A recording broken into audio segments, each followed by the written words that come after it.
Ready action.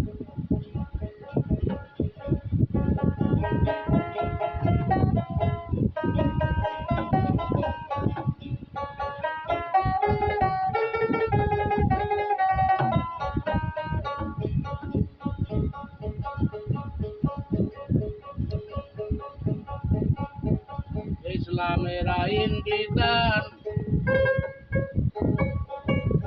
মেনে চলো মুসলমান,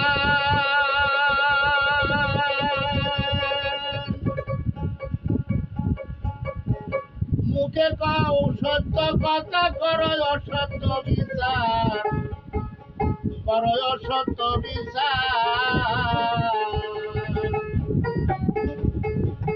ইসলামের রাষ্ট্র ছাড়া নবীর আইন পালন করা, চারদিকে ইমামের বেড়া লাগাও তোমরা শব্দ করি।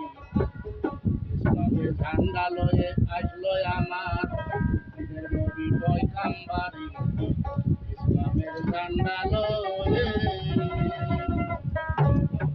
ইসলাম, আমরা মুসলমান, ইসলামের এমন একটা আইন বিধান সারা শরীয়ত, হকিকত, তরিকত এবং মারফত।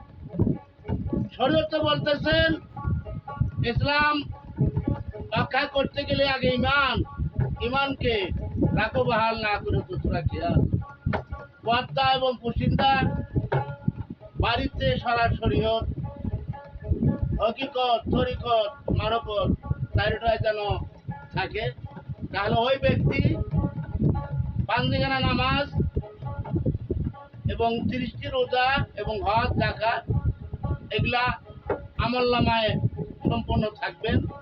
আমলের জন্য আমরা আমল না করে, শরীয়তে আল্লাহর আইন হলো ফরজ, আল্লাহর দোস্ত রাসূল তার আইন হলো সুন্নাত, আমরা তার উম্মত যাহা পালন করতেছি এটাই হলো আমাদের হলো কর্তব্য এবং ওয়াজিব।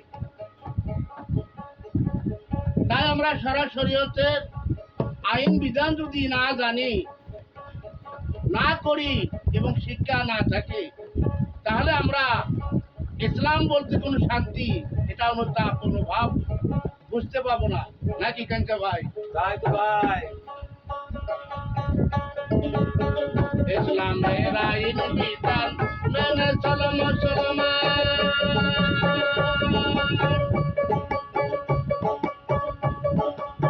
মুখে বলো সত্য কথা, করো অসত্য বিচার, করো অসত্য বিচার।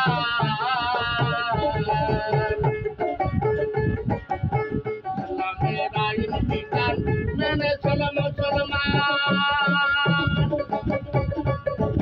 মুখে বলো সত্য কথা, করো অসত্য বিচার, করো অসত্য বিচার।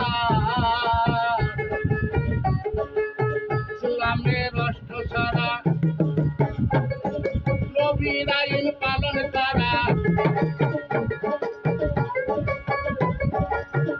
পরে ইসলামের রাষ্ট্র ছাড়া নবীর আইন পালন করা।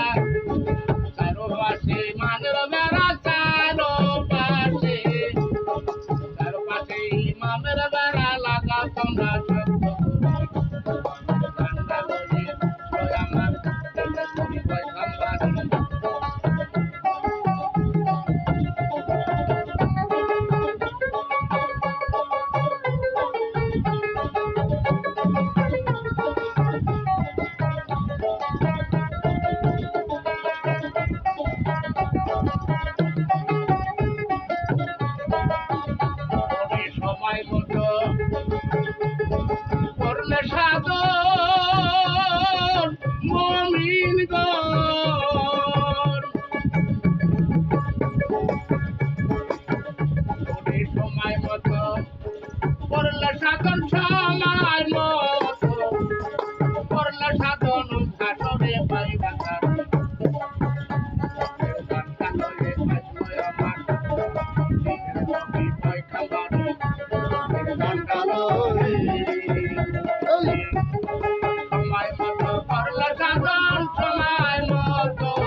ইসলামের ঝান্ডা এবং নিশান। বদরের যুদ্ধে হযরত মুহাম্মদ সাল্লাল্লাহু আলাইহি ওয়াসাল্লামের সাথে যুদ্ধের সৈনিক অনেক ছিল। হযরত আবু বকর, ওমর, হযরত আলী সবাই ছিলেন। নিশান ছিলেন জাবের। জাবের নামে একটা সাহাবা ওনার হাতে ছিলেন। তাই জাবের ও নিশান রক্ষা করার জন্য হুজুর পাক সাল্লাল্লাহু আলাইহি সাল্লামের কাছ থেকে নির্দেশ নিয়েছিলেন। হুজুর পাক সাল্লাল্লাহু আলাইহি সাল্লাম বলছিলেন, হে জাবের, তোমার ঝোলার ভেতরে আমি পানির বদনি গেছিলাম, তুমি সেই পানির বদনিটা কি করছো? কয়, হুজুর আমি সেই পানি আমার মধ্যে হেফাজতে রেখেছি, খালি বদনি আছে। হে জাবের, তুমি আজকে নিশান রক্ষা করিও। হুজুরের কথা শুনে হযরত মুহাম্মদ সাল্লাল্লাহু আলাইহি সাল্লাম এই কথা বললেন যখন, জাবের যখন যুদ্ধের ঘোষণা করে দিলেন, বদরের বাদশা হযরত মুহাম্মদ সাল্লাল্লাহু আলাইহি সাল্লামের সাথে যুদ্ধ হইতেছে, তখন জাবের ওই নিশানের দিকে তাক করে আসছে, নিশান তো আমি চালাই না এবং নিশান তো পড়ে।